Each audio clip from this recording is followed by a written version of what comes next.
আসসালামু আলাইকুম। এগুলো হচ্ছে আমার মিনুর বাচ্চারা। আমার মিনুর গল্প আপনারা অনেকেই জানেন। আমার মনার নামের সাথে মিল রেখেই মিনুর নামটা দেওয়া হয়েছিল। মিনু যখন যে রাতে আমার কাছে এলো, যে পরিস্থিতিতে আমার কাছে এলো, সেটাও আপনাদের সাথে আমি শেয়ার করেছি।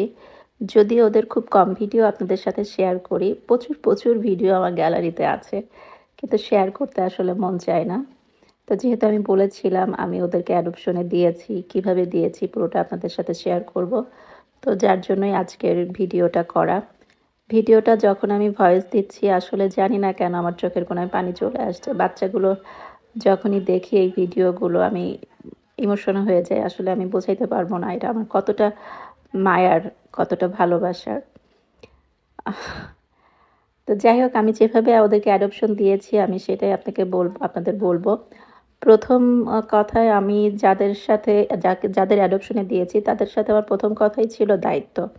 যে ওদের ঘরে নিয়ে যাবেন, পুরোপুরি দায়িত্বটা আপনারা নিতে পারবেন কিনা। দায়িত্ব বলতে দুবেলা খাবার দিলাম, থাকার জায়গা দিলাম, এতটুকু না। এতটুকু হচ্ছে রাস্তার বাচ্চারাও এখন অনেকেই দেখি করেন সেটা। ওটা রাস্তার বাচ্চাদের জন্য। কিন্তু ঘরে যখন আপনি একটা বাচ্চা নিয়ে যাবেন, নিয়ে আসবেন, তার পুরোপুরি দায়িত্ব বলতে বছরে একবার ভ্যাকসিনেশন, একটা নির্দিষ্ট বয়সের পরে ওদের নিউটার স্প্রে করাই দেওয়া, এবং ৩ মাস পর পর কৃমির ট্যাবলেট, এবং ওদের বেসিক যে খাবারটা মাছ, মাংস, এইটা আপনি অ্যাফোর্ড করতে পারবেন কিনা। যদি আপনি পারেন দেন আমার বাবুদের আপনি নিতে পারেন। তো যারাই আমাকে ব্যাপারগুলো এনশিওর করেছে আমি তাদেরকেই দিয়েছি, এবং আমাকে প্রতিনিয়ত তাদের আপডেট জানাইতে হবে। যদি কখনো মনে হয় যে আপনারা বাচ্চা রাখতে পারছেন না, দেন বাচ্চাগুলো অবশ্যই আমাকে দিতে হবে। আপনারা রাস্তায় ছাড়তে পারবেন না। এই ব্যাপারগুলো যারা মেনে নিয়েছে আমি ঠিক তাদেরকেই বাচ্চাগুলো দিয়েছি। অনেকেই আমার শর্তগুলো শুনে হচ্ছে পিছিয়ে গিয়েছে।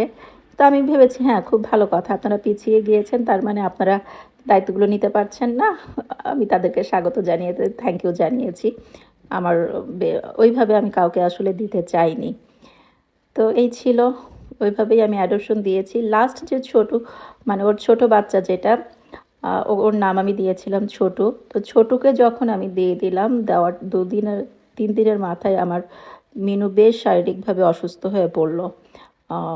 প্রথম 3টা বাচ্চা দেওয়ার পরেও 4 নম্বর বাচ্চাটা যতদিন ওর কাছে ছিল একটু ভুলে ছিল, বুঝতে পারে না এই ব্যাপারটা। কিন্তু যখন ও একদম একা হয়ে গেল ওর কিছু শারীরিক কন্ডিশনের জন্য, আমি যাকে দিয়েছিলাম তার কাছ থেকে বাচ্চাটা আবার আমি ব্যাক নিয়ে চলে আসি। তো এখন ছোট আমার কাছে আছে, মা আর বাচ্চা একটা। তো এই ছিল আমার মিনুর গল্প। এতক্ষণ যারা ধৈর্য ধরে আমার ভিডিওটা দেখলেন তাদেরকে অসংখ্য ধন্যবাদ। লাইক কমেন্ট করে সাথে থাকবেন।